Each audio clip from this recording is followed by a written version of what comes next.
Le ventilateur rafraîchit-il vraiment ou est-ce juste une illusion? Vraiment? Les gens ont-ils été trempés toute leur vie par l'industrie des ventilateurs qui vend pour des millions de rayés au Brésil? Et au final, il ne fait que souffler plus d'air chaud sur nous alors qu'on a juste la sensation psychologique que ça rafraîchit? Aujourd'hui, nous allons réaliser plusieurs expériences, dont une avec une caméra thermique pour tenter de prouver quelque chose. Enfin, on n'est pas sûr du résultat. On va voir.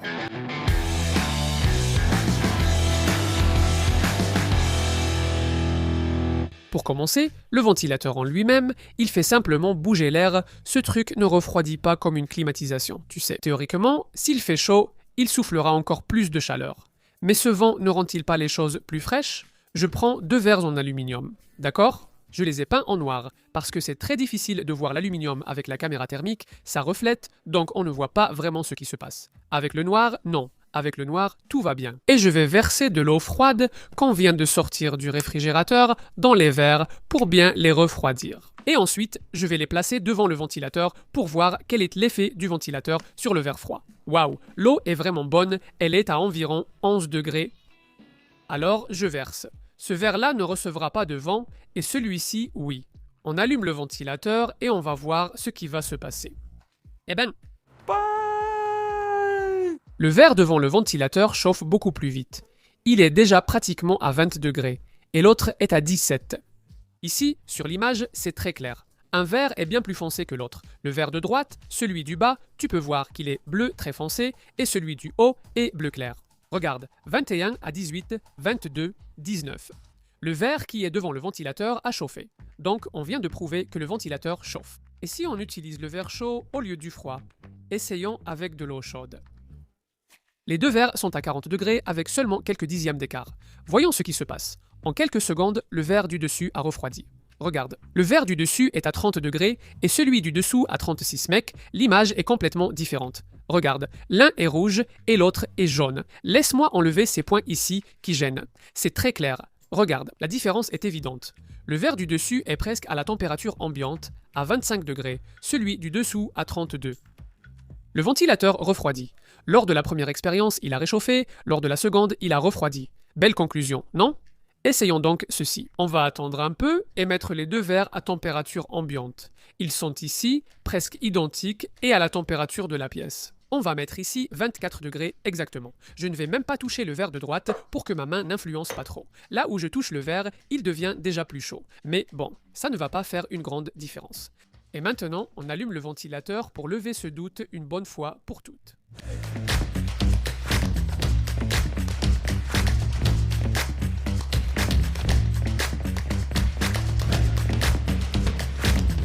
Environ 5 minutes se sont écoulées.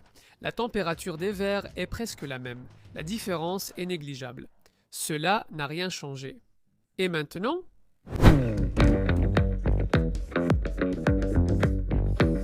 Le ventilateur, il ventile, il pousse, il souffle l'air de la pièce. Donc, cet air est à la température ambiante, à la température de la pièce. Donc, quand tu mets quelque chose de chaud devant le ventilateur, tu vas faire en sorte que cette chose chaude atteigne la température ambiante. Donc, ce qui est chaud refroidit. Si tu mets quelque chose de froid à la place, cette chose froide va atteindre la température ambiante. En général, ce qui est froid se réchauffe. Mettre quelque chose à température ambiante ne change rien, comme on l'a vu avec les verres. En regardant ça, on peut se dire, bon, alors en fait, le ventilateur ne fait pas vraiment de différence, non? Parce que si la journée est chaude, je n'ai pas envie qu'on souffle de l'air à température ambiante sur moi. Oui, mais il faut que je te dise quelque chose d'important. Tu n'es pas un verre, donc il se peut que ça fasse une différence. Notre corps a quelques mécanismes pour se rafraîchir. Il a une sorte de climatisation naturelle, qui est la sueur. Quand tu as très chaud, ton corps commence à libérer de l'eau par tes pores. Tu es mouillé.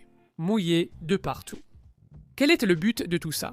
Cette eau que l'on libère par la peau, au fur et à mesure qu'elle s'évapore, elle vole la chaleur de ton corps. Elle te refroidit pour pouvoir s'évaporer. Donc, elle vole ton énergie pour passer de l'état liquide à l'état gazeux. C'est un peu la même chose qui se passe à l'intérieur du réfrigérateur et du climatiseur. Là-bas aussi, un fluide s'évapore et cela provoque un refroidissement. Cet effet d'évaporation, qui refroidit, existe partout dans la vie, comme lorsque tu es dans une piscine. L'eau est à une bonne température, confortable. Dehors, il ne fait pas froid non plus. Mais au moment où tu sors de l'eau, tu as froid. Tu te sens vraiment frigorifié. Cela arrive parce que l'eau sur ton corps est en train de s'évaporer. Si tu es sec, sans vêtements, hors de la piscine, tu ne ressens pas ce froid.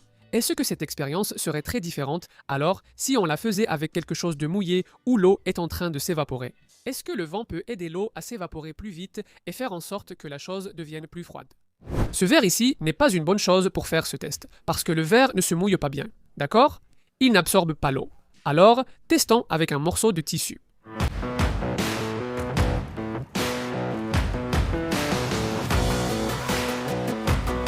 Les deux tissus sont à environ 23 degrés, d'accord? On allume le ventilateur en espérant que le tissu ne s'envole pas et ne gâche pas l'expérience. Ha ha, ha ha, ha. Tout de suite, le tissu du dessus est devenu bleu foncé, regarde. Le tissu du dessus, 19 degrés. Le tissu du dessous, 22 degrés. La différence est incroyable. C'est vraiment génial de voir ça se produire juste devant nous. C'est fou.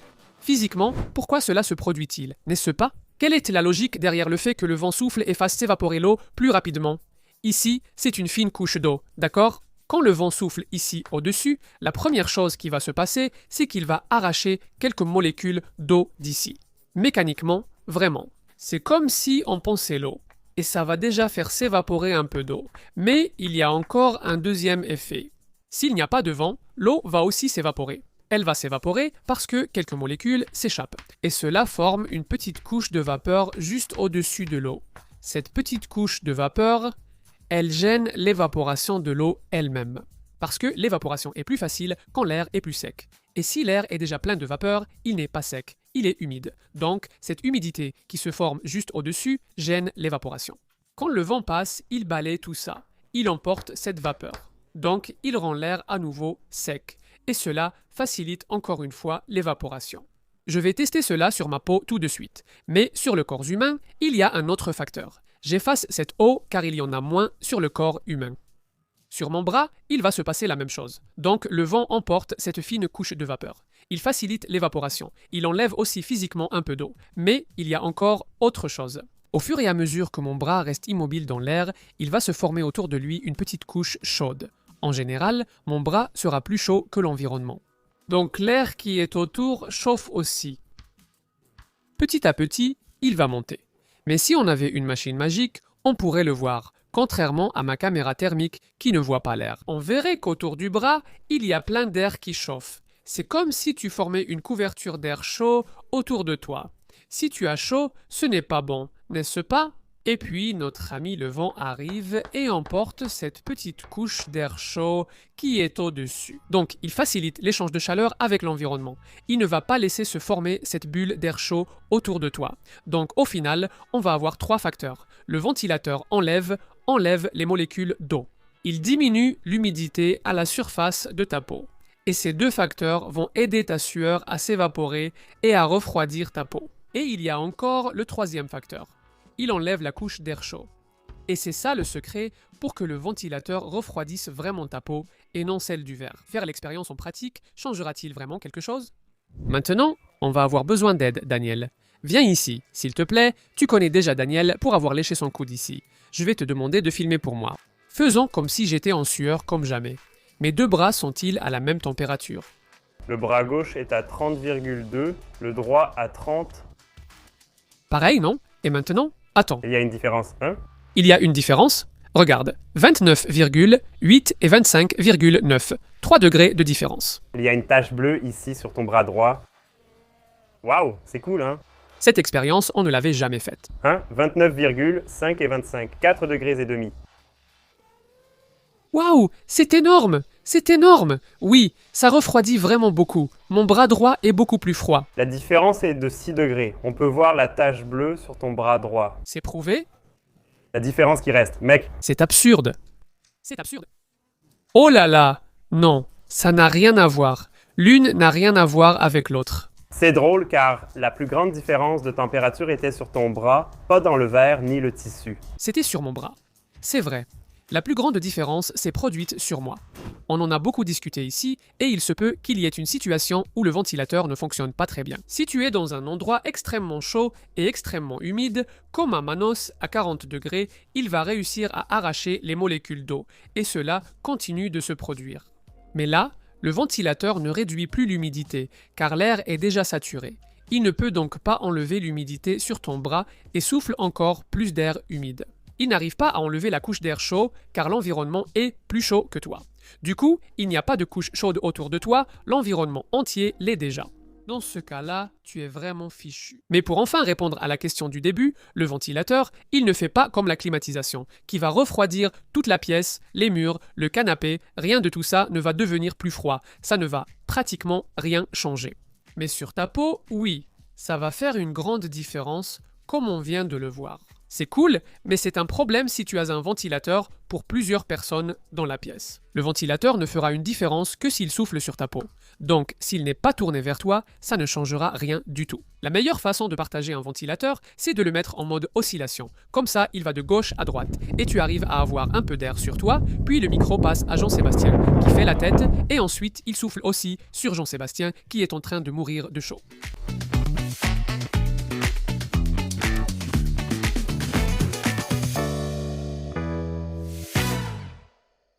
Si tu regardes cette vidéo en ayant chaud, le meilleur conseil que je peux te donner, c'est de faire quelque chose sous le toit de ta maison. On a montré comment fabriquer une sorte de réflecteur de chaleur avec des petites briques de Tetra Pak, des briques de lait, et ça marche très bien pour réduire la chaleur qui arrive jusqu'à toi. Si ta maison n'a pas de protection sous le toit, pense à fabriquer ça chez toi, ça coûte très peu. On explique comment faire sur Manual do Mundo, il suffit de regarder.